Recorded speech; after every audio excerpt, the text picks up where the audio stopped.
Syederalun, kemacetan panjang terjadi sore tadi sekitar pukul 18.30 di Simpang Surabaya, Banda Aceh. Tidak berfungsinya lampu lalu lintas atau traffic light menjadi pemicu terjadinya kemacetan. Arus kendaraan dari segala arah Simpang Surabaya menjadi menumpuk di bawah flyover. Dari pantauan Serambi On TV, para pengendara baik roda 2 maupun roda 4 ngotot saling berebut untuk melintas.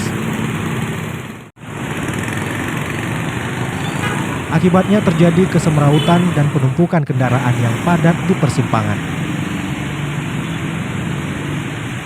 Perang suara klakson dan raungan mesin mewarnai suasana petang tadi. Kendaraan roda 4 terlihat lebih mendominasi untuk melintas. Kendati demikian, kendaraan roda 2 lebih banyak menyerobot melintas.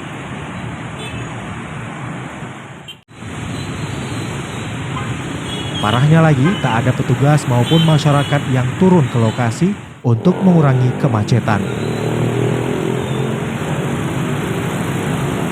Dari Banda Aceh, Aulia Prasetya, Serambi On TV.